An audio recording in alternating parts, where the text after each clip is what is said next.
Pada kesempatan yang baik ini ada waktu sedikit di tengah Bapak Ibu semua sibuk bertugas. Saya menyusun jadwal tidak lama-lama.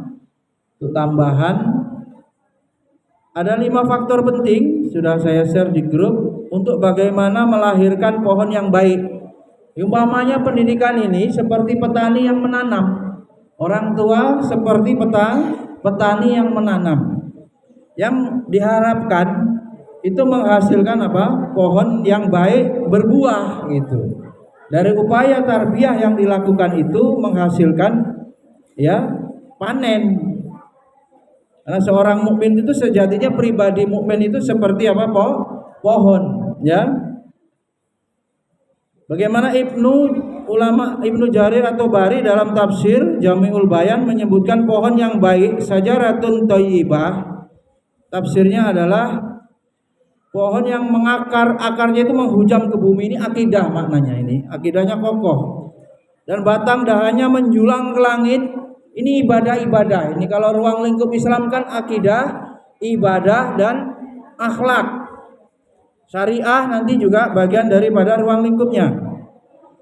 Maka posisi akar adalah posisi akidah, pondasinya kalau bangunan. Pohon ini akar. Kalau pelajaran fardu ain ilmu akidah. Nanti ini sudah paham betul apa yang ilmu fardu ain, ilmu akidah. Kemudian ilmu fikih yang mendukung pelaksanaan ibadah wajib termasuk membaca Al-Qur'an dengan benar, itu termasuk ilmu yang fardu ain. Kemudian yang ketiga yang diajarkan di sekolah kita ditekankan betul adalah ilmu tazkiyatun nafas, pensucian jiwa, ilmu yang berisi penyelamatan amal. Jangan amalnya banyak, riya akhirnya gugur. Jangan hebat, penyakit orang alim, sombong, meremehkan manusia, sum'ah, takabur, ya. Akhirnya apa? Ilmunya hilang. Rugi sekali. Maka sekolah kita juga fokus pada bagaimana penjagaan amal. Memang itulah bagian daripada 3 pembagian ilmu yang hukumnya fardu ain. Kemudian batang dahannya menjulang ke langit dan berbuah di sepanjang musim. Tentu buah ini akhlak. Kalau bunga ini berbunga. Kalau pohon buah mangga, pohon buah durian, pohon buah jambu itu ada buahnya. Oleh karenanya buahnya akhlakul karimah ini. Adab yang baik.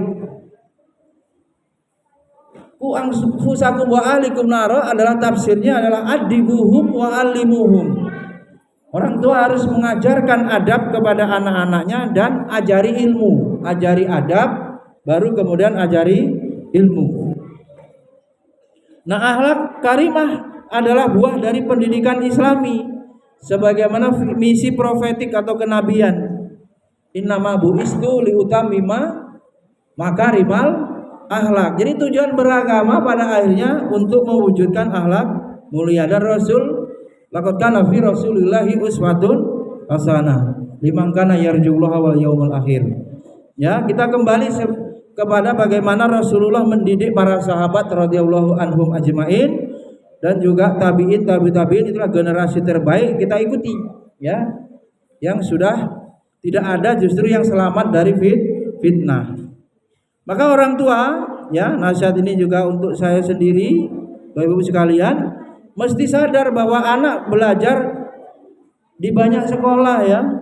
Bisa jadi ya berpindah atau nanti sekolahnya tidak satu tempat, SD di mana, SMP, silakan. Sekolah pertama yang sesungguhnya adalah keluarga, madrasatul ula wa mudiruha abuha. Ibunya adalah gurunya sekolahnya, bapaknya adalah kepala sekolah. Nah, ini.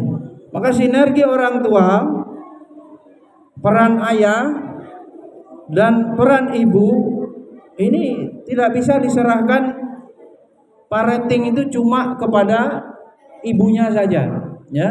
Harus juga peran dari bapak, sang ayah ini. Kemudian sekolah kedua itu ya pendidikan formal. Anak-anak disekolahkan tadi jam 7 berangkat, jam 16 dijemput. Yang mondok ya lanjut, nggak pulang, sebulan sekali mungkin, kadang 2 bulan.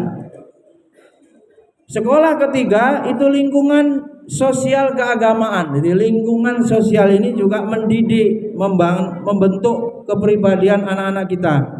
Maka gimana itu cara memilih untuk pendidikan supaya berhasil? Dikatakan jar qoblat dar. Ini sulit nih. Bagaimana melihat tetangga jar sebelum beli rumah? Ini disuruh begitu ya. Bukannya yang murah, ternyata harus memilih tetangganya siapa. Tetangga yang baik, tetangga yang soleh, baru beli rumah di situ. Nah ini jar qoblat dar, tetangga dulu siapa, baru membeli rumah. Secara umum carilah rumah yang dekat-dekat dengan masjid gitu. Kalau dekat pelabuhan nggak tahu ya. Itu harganya mungkin mahal ya. Tapi mengerikan kalau tidak diawasi dengan baik. Ini orang tua harus betul-betul selektif. Seluruh yang dijumpai anak kita akan berpengaruh. Anak-anak memiliki menurut psikologi itu imitasi ya, gampang sekali meniru ya. Dan juga mahfudzat sudah jelas itu ya. Su'ul khuluqi yu'di, akhlak buruk itu menular walaupun tidak diajarkan. Tidak ada pelajaran bully, itu nggak ada. Ya tentu di sekolah ini tidak mungkin juga ngajarin mukul, ngajarin apa-apa yang tercela, mustahil.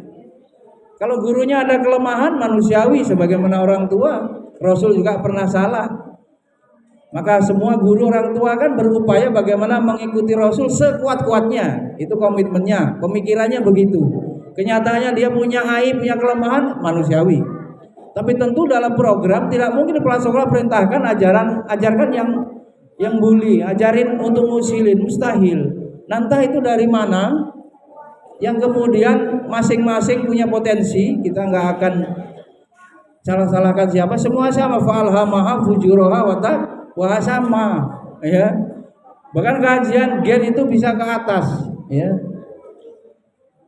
Untuk contoh juga anak saya yang Zaid itu seneng itu kartu gitu. Oh kakak saya memang dulu biasa judi, ini nggak saya malu-malu.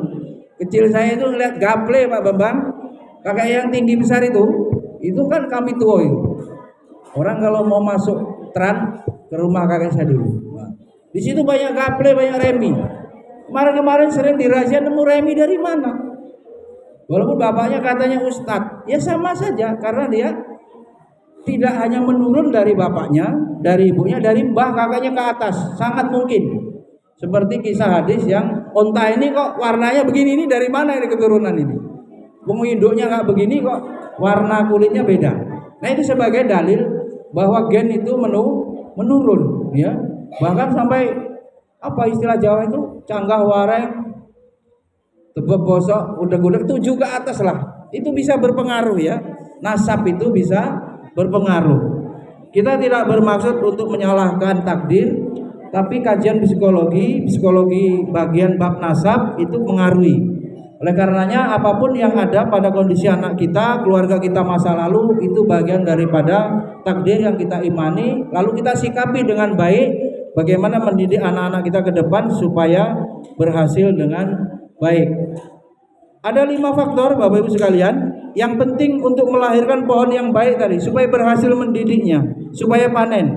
Pertama, ketulusan sang pendidik. Ini berarti guru dan orang tua. Pendidik itu siapa? Di rumah orang tua, di sekolah orang tuanya guru. Kalau pusing, ngeluh terus ya, maka anak itu juga kerasa perasaan bapak saya ini marah terus, nggak terima, membandingkan dengan anak lain yang berlebihan, jarang mendoakan misalnya. Wah ini bagaimana keikhlasan orang tua mendidik, termasuk keikhlasan guru. Pernah kita buat video itu, cara menanamkan adab. Di antaranya guru harus mendoakan santrinya. Gurunya jangan pelit ya terhadap doa. Kerja keras, berangkat pagi dan pulang petang, ya bahkan malam hari, bahkan menginap tuh, keringat bercucuran untuk mendapat uang dan membiayai anak supaya masa depannya lebih baik daripada orang tuanya. Ya, berbekalah. Ya kalau hadis Quran itu fatazawwadu fa inna khairaz zadi taqwa. Takwa itu bekal yang paling baik. Ya takwa bisa diperoleh kalau berilmu gitu. Tidak berilmu bagaimana?